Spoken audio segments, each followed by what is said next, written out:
when did you start your preparation? Like everyone has some point of time when they want to start for the preparing for the exams. So when and how did you start your preparation? Yeah, so basically I mean, as a student or during my academics, I was never interested in UPSC civil service examination at all. I'm an engineer. I have my graduation in mechanical engineering, post-graduation in aerospace engineering, and after that I was working. So even when I was working, I was having no intention of leaving my job and switching into civil service. But then it was in 2015 because I was working in certain areas where I was also collaborating with government agencies. So I had to have an interaction with people from foreign service and defense service. So it is that personal rendezvous, it is that personal exposure in 2015 that actually prompted me to think about, okay, why not UPSC? Let me give a thought about the UPSC civil service examination.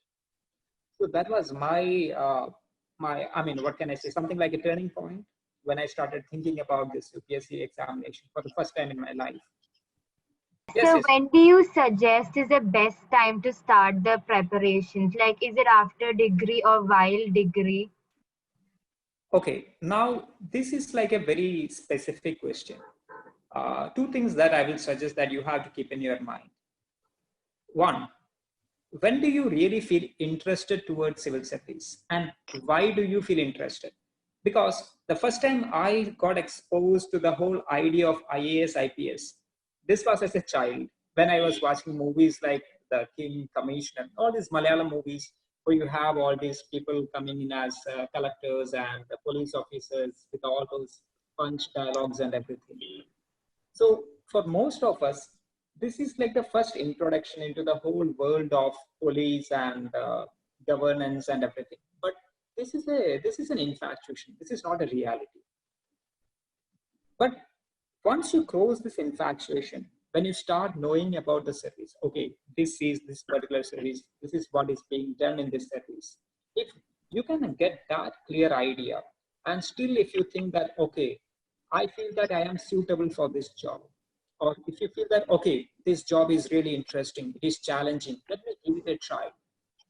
So if you can seriously think about that, I guess that is the right time to start preparation. It doesn't matter if you are in graduation or post-graduation.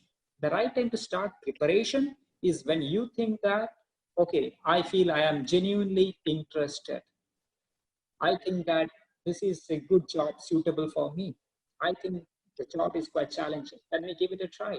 So the moment you start feeling like this genuinely, not an infatuation, leave aside that infatuation, but still if you start thinking that this is really good, this is something that I feel I am fit for, so that is the right time for beginning.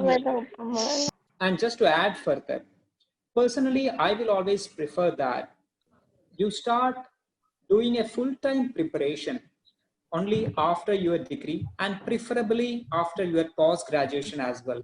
Because when you are doing a degree, you are still a kid, basically. You are a child.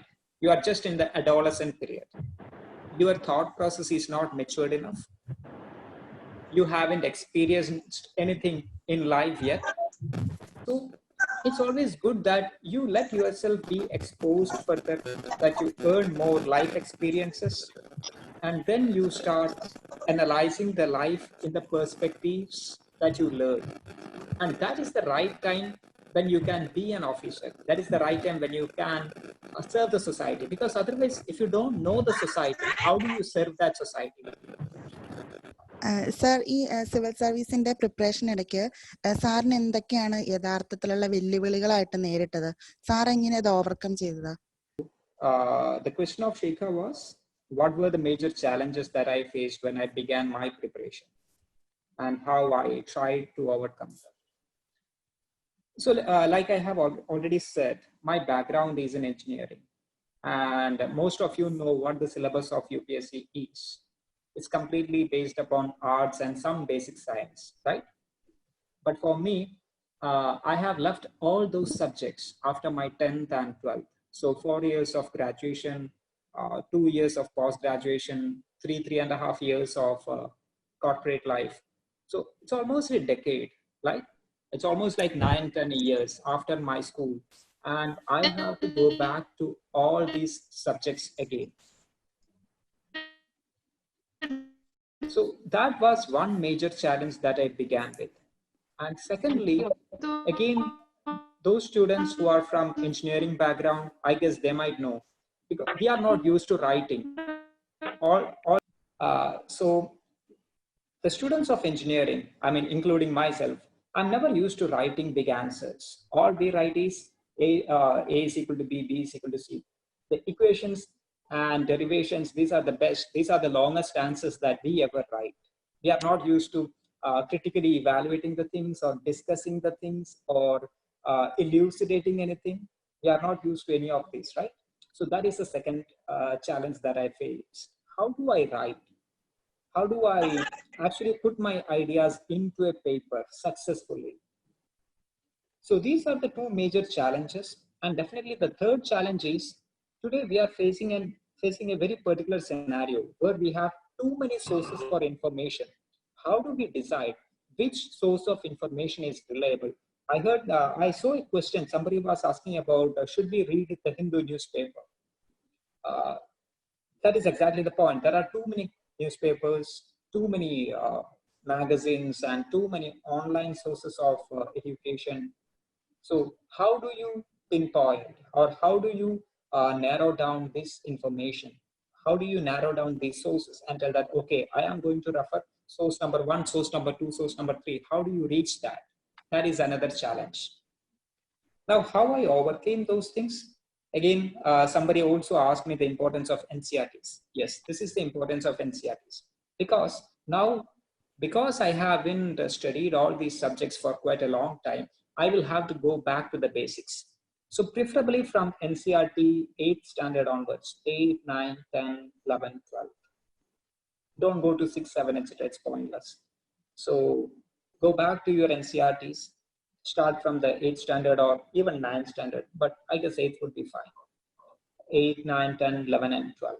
So once you go through these NCRTs, you have a basic understanding of all these subjects: history, economics, polity, geography, constitution. Everything gets covered in a basic manner.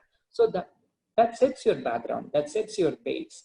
On this base, now you can read the Hindu newspapers or even the Indian Express newspapers.